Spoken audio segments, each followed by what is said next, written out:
Maonyesho haya ya 88 mwaka huu naona yamechukua sura mpya kwenye mikoa yetu mitatu ya kanda kaskazini.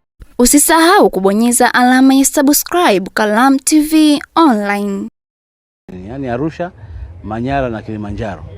Kwa hiyo niwaambie tu kwamba maonyesho haya yana tija kubwa na hasa kwenye kilimo na ufugaji kwa wakulima wetu na wafugaji wetu.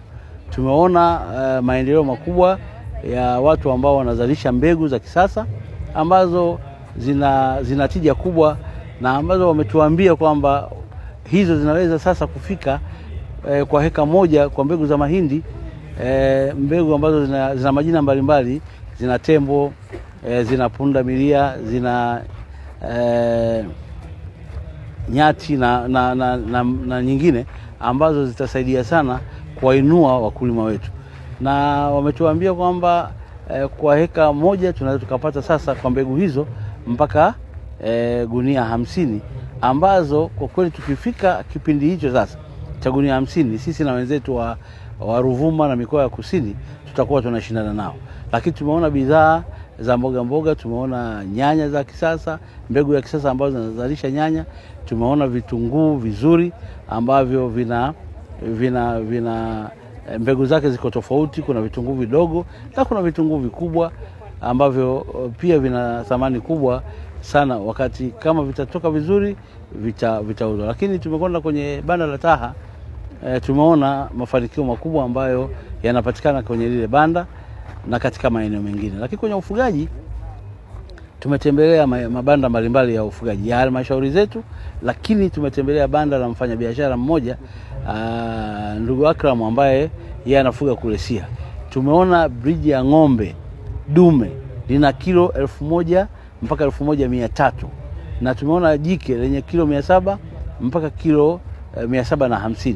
Kwa hiyo hizo sasa ndio mbegu za Watanzania wakulima wa mikoa yetu ya kaskazini kufuga kwa kufuata ufugaji bora wa mbegu zile ambazo zitatupatija.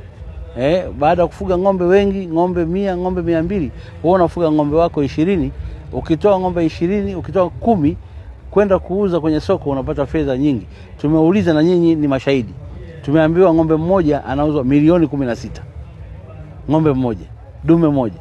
Sasa milioni 16 umeuza ng'ombe wangapi? Hawa wadogo ambao tunawapeleka. Kwa hiyo nitoe wito kwa wananchi wenzangu wa kanda kaskazini, kwa mikoa ya Manyara, mkoa wetu wa Arusha na mkoa wa Kilimanjaro kujitokeza kwa wingi katika hizi siku zilizobaki.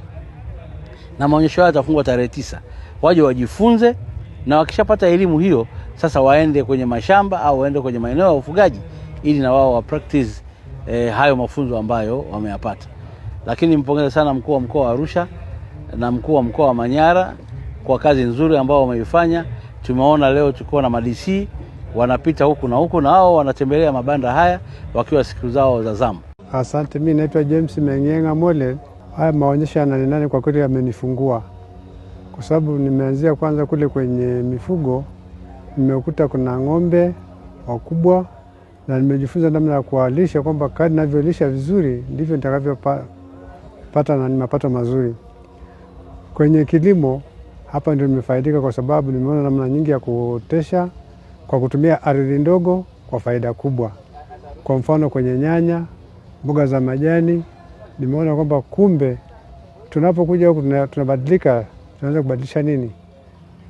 Matumizi ya ardhi yetu. Sababu sisi kule kijijini tunatumia ardhi kubwa kwa manufaa machache au madogo. Lakini kwa hili sasa nimefunguka, kwa sababu nimeona kwamba kumbe tunaangamia kwa kukosa maarifa.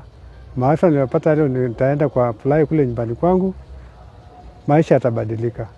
Kwa hiyo haya maonyesho ni muhimu, yakawa yanaendelea mwaka hadi mwaka, na watu wahimizwe kuja kujifunza kwa vitendo, kwa sababu unapokuja kujifunza huku kwa kweli unapata maarifa mengi, unatolewa gizani kuja kwenye nuru. Kwa hiyo nashauri kwamba watu wengi wangehamasishwa waweze kuhudhuria na sichukulie kwamba ni mazoea. Kwa majina naitwa Hilda Olais Molel. Maonyesho ya 88 tumejifunza vingi, kwa sababu tulikuwa tunajua tu kuotesha, hatujui kilimo kisasa. Lakini tulipokuja hapa tumejifunza jinsi ya kuotesha, jinsi ya kutunza mazao mpaka itakapofikia wakati wa kwenda sokoni.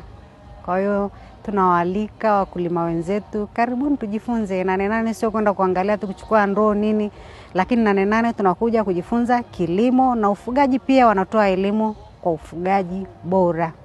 Kwa kweli tumejifunza kwanza usindikaji, kuanzia mbegu inavyoanza kusia mpaka kufikia hatua kupeleka shambani, na pia mpaka masoko, jinsi ya kupata wateja na jinsi ya kuotesha. Kuna msimu wa kuotesha wenye hela na msimu usiokuwa na pesa. Tunawaambia wamama wenzetu, karibuni Nane Nane tuje tujifunze. Naitwa Elis William. Tumekuja Nane Nane. Tumekuja Nane Nane kwenye maonyesho, lakini kikubwa tumekuja kujifunza mambo mengi. Kilimo na upande wa ufugaji pia. Kwa hiyo kwenye kilimo tumejifunza mambo mengi. Tumefundishwa jinsi ya kutunza mbegu, jinsi ya kuhifadhi na uoteshaji pia. Na tumefundishwa kilimo cha biashara, jinsi ya kulima na kupata faida. Na jinsi ya kutunza mbegu, kuanza kuotesha mbegu, mbolea pia na madawa. Maana tulikuwa tunafuga tu kiolela na tulikuwa tunalima tu kiolela. Yaani hatufuati process inavyotakiwa. Usisahau kubonyeza alama ya subscribe Kalamu TV Online.